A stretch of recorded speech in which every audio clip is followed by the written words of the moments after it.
Hi යාළුවනේ, welcome to my YouTube channel. කොහොමද ඔයාලට? ඔන්න ඉතින් යාළුවනේ අද අරන් ආවා අපේ කතාවේ 3 වෙනි කොටස. ඉතින් ආදරෙන් ආරාධනා කරනවා මේ කතාව කියවන්න කියලා. ඉතින් මගේ අලුත් යාළුවෝ ටික කතාව කියවන්න කලින් channel එක subscribe කරලාම කතාව කියවන්න එකතු වෙන්න. ඒ වගේම තමයි අනිවාර්යෙන් ඔයාගේ හිතට දැනුණ දේ comment එකක් දාගෙන යන්න අමතක කරන්න එපා. වැඩි විස්තර නැතුව අපි යමු කතාවට. අනේ සඳු අනේ කවුරුත් නැත්ද? ඒ නතර කරනවා. නෙතෝ පිස්සියක් වගේ පාරසේරම දිව්වේ එයාගේ යාළුවා සඳුව පැහැරගනිපු එකේ බයටම.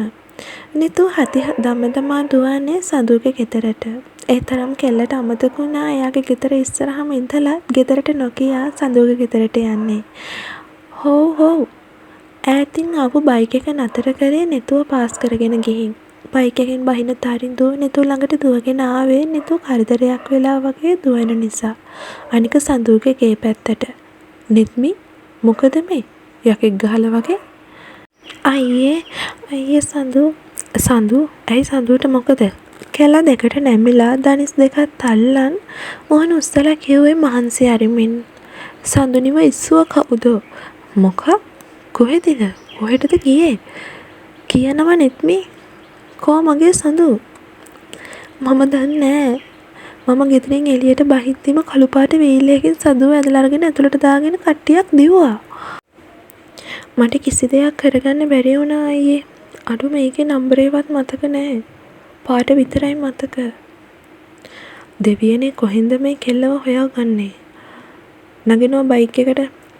කොහේ යන්නද? වලව්වට පණිවිඩය දෙන්න. යන්. නිතු සමග තරිඳු ගියේ වලව්වට. ගේට් එකත් ඇරලා තිබ්බ නිසා කොල්ල ගිහින් බයික් එක නතර කරේ ගේ ඉස්සරහින්මයි. ඒ වෙද්දි ඉස්සරහට ආවේ සේදිරිස්. මොකද මහත්තයා? ඔහොම එනවද වලව්වට? ඇයි දැන් වලව්ව ලොකුද? අනේ මේ මිනිහෝ කටවහන් ඉන්නවා. එන්න කියනවා මේකේ ලොකු හාමිනේට. මොකද සේදිරිස් මේ සද්දේ? තමුන් කවුද? නිතු මේ කවුද මේ කොල්ලා? අපේ සඳු කෝ එයා එක කැම්පස් ගියානේ. ඇන්ටි සඳු මොකද මගේ සුදුහාමිට කෝ එයා? ඇයි ඔයා කලබලෙන්නේ නැතු? කවුද කට්ටියක් අපේ ගෙදර ළඟදී සඳුව පැහැරගත්තා. මොකක්? කෙමෙන් එහෙවම සඳුගේ අම්මා එතනම කලන්ති දාලා වැටෙද්දී සේදිරිස් ගෙනපු වතුරු වීදුරුවෙන් ටිකක් ඉහලා සිහියාවයින් පස්සේ සේදිරිස් සමග ලොකු නෝනා ගියේ පොලිසියට. නෙත්මි තමුස දැන් ගෙදර යනවා. මේව පොලිස් මාර්ගයෙන් කරන්න පුළුවන් දේවල් නෙමෙයි. මම යනවා සඳුව හොයාගෙන. පරිස්සමෙන් තරිඳු අයියේ. නිතු ගෙදර ගිහින් බැහැලා ගෙට ගියේ ගෙදර අයට විස්තරේ කියන්න. ටික වේලාවකට පසු නිවසට පැමිණෙන්නේ දසුන්. අම්මා මොකද මේ දුකින්? කෝ සඳු? අනේ පුතේ සඳුව කවුද ඇවිත් වීල්ලකින් අරන් ගිහින්? මොකක්? මගේ සඳුව? පුතේ කොහෙද යන්නේ? පරිස්සමෙන් අනේ මම එන්ට්‍රි එකක් දාලා ආවේ. අම්මා කලබල වෙන්න එපා. මම සඳුව හොයාගෙන එන්නම්. කොල්ල වාහනේ කරකවලා ගත්තේ වලව්වම දුවිල්ලෙන් වැහිද්දී. ලොකු හාමු අඬන්න එපා. සුදු හාමිට කරදරයක් නැතුව ඇති. මෝඩ කතා කියන්න එපා සේදිරිස්. දරුකමට හදාගන්න ළමයි උස්සන්නේ නැහැ. මගේ ප්‍රෙෂර් පෙත්ත ගේන්න බොන්න. මහත්තයාට මේක දැනගන්න තියන්න එපා. ඒ මිනිහගේ හුස්ම ටිකක් තියයි. කෝ එයා? කෙල්ල කාමරේස. කෙල්ල තමුසට කයින්ද එහෙමයි තියා? මිලාන් කිව්වේ කේන්තියෙන් වගේ. සෝරි සර් මැඩම් රූම් එකේ ඉන්නවා. එයාට බොන්න මොන හරි දුන්නද? නෑ සර්.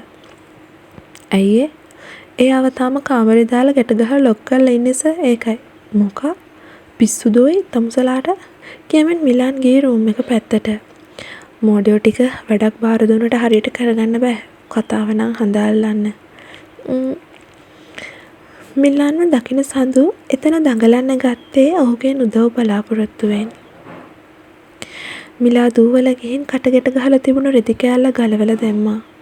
ෂිට් ඇයි මාව මෙහි අරන් ආවේ? මොනවද ඔයාලට ඕනි? අනේ මට යන්න දෙන්න.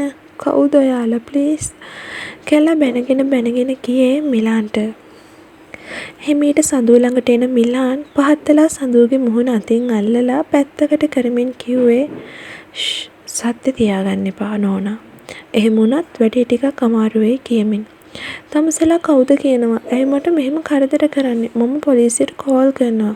මිලාන් හයියෙන් hina වෙන ගමන් එකවර හැරිලා කෙල්ලගේ බෙල්ලෙන් අල්ලලා බිත්තිය පැත්තට හිර කරලා කිව්වේ මේ කටේ සද්දේ ටිකක් අඩුවෙන් පාවිච්චි කරපන්. නැත්තම් පේනවනේ. කියමින් පෙන්නුවේ ඔහුගේ අත තිබුණු කුඩා පිස්තෝලය. උඹ දකින අවසාන මුණ මගේ කරගන්නේ නැතුව කටවහන් මේ කෑමක් කාපන්. මට ඕනි කෑමක් නෑ. මට කියන්න ඔයාලා මට මොනවද ඕනි කියලා. අනේ මට ගෙදර යන්න ඕනේ ප්ලීස් වඳින්නම් ඔයාලට. උඹේ ඔය අහිංසක මූණ දකිද්දි මට කියමින් මිලාන් ආවේ කෙල්ලගේ ඇඟ පැත්තට. අතපය ගැට ගහලා ඉන්න කෙල්ලට ඇස් පියාගන්නව ඇරෙන්න කිසිම දෙයක් කරගන්න බෑ. මිලාන් කියන්නේ හැඩි දැඩි කඩවසම් පිරිමියෙක්. ටිකක් තලලු හමක් තියෙන රැවුල බාගෙට වවා ගනිපු සරලවම කිව්වොත් මැරපෙනුමක් තියෙන ඇඟ පුරා ටැටූ ගහපු පිරිමියෙක්. එහෙව් කෙනෙක් සඳුව ළඟට ලං වෙද්දිම සඳුව හිතාගත්තා එයා ඉවරයි කියලා. බිත්තියට අත තියාගෙන සඳුවගේ මූණට මිලා එපෙද්දිම කතා කරේ ඩිවාන්. සස පොලිසිය වට දානවා. what the ඉක්මන් කරපියෝ. කෙල්ලව උස්සන් මම කියන ලොකේෂන් එකට යමු. come on. සඳුව උස්සලා ගන්න මිලාන් කාර් එක ඇතුළට දාගෙන යන්නේ වෙනත් තැනකට. shit සර් අපිට මේ මිනිස්සුන්ව මිස් වුණා. අපි එති පැනගෙන තවත් සෝදිසි කරන්න සූදානම් සර්. සර් ෆැක්ටරි එකේ ඉඳපු ගෝලියෝ දෙන්නෙක් අල්ලන්. උන් අපි ගැන කියයිද සර්? නෑ. උන් කිව්වොත් දන්නා උන්ට වෙන දේ. අයිසේ ටිකක් ඉක්මන් කරන්න. මිලාන් බැන්නේ ඩ්‍රයිවර්ට. ඔය කෙල්ලගේ කට ඇත ඇරපන්. මේකෙන් සද්දේ ඇහින්නේ නෑ එළියට. අනික උඹ කෑ ගහන්න ගත්තොත් ඔලු කට්ට කුඩු වෙන්න තියනවා දැනගනින්. කාර් එකේ ජනේලෙන් බලාගෙන යන සඳුට පේන්නේ දසුන්ව. දෙකල්ලම කලර් ලයිට් එකේ නතර කරලා අනේ මැනික මාව බේරගන්න. දසුන් දකීද? සඳු ඒ කාර් එකේ යනවා. කවුරු වෙන්න පුළුවන්ද මේ සඳුව පැහැරගත්තේ? පැහැරගන්න තරම් තිබුණු හේතුව මොකද්ද? හෙට අනිත් කොටසෙන් හම්බෙමු. ඉතින් මගේ ආදරණීය යාළුවනේ මගේ කතාව හොඳයි නම් අනිවාර්යෙන්ම ලයික් එකක් දාලා කමෙන්ට් කරන් යන්න අමතක කරන්න එපා. ඒ වගේම තමයි මගේ අලුත් යාළුවෝ ටික අනිවාර්යෙන්ම මගේ channel එක subscribe කරලා තියාගන්න. මේ වගේ කතා දැම්ම ගමන් අනිවාර්යෙන් ඇවිල්ලා channel එක පැත්තට කතාව කියවන්න, අහන් ඉන්න බලන්න අනිවාර්යෙන්ම මතක තියාගන්න. එහෙනම් ළඟ මෙන්න අලුත් සිංහල අලුත් අවුරුද්දක් එනවා. ඉතින් ඔයාලට සුබම අලුත් අවුරුද්දක් වෙන්න කියලා ප්‍රාර්ථනා කරමින්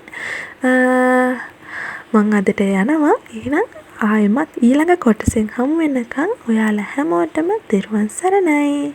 ඔන්න ඉතින් මගේ අලුත් යාළුවෝ ටික, මගේ පරණ යාළුවෝ ටික හැමෝම සතුටින් ඉන්නවනේ. එහෙනම් ඔයාලා හැමෝටම ගොඩක් ආදරේ.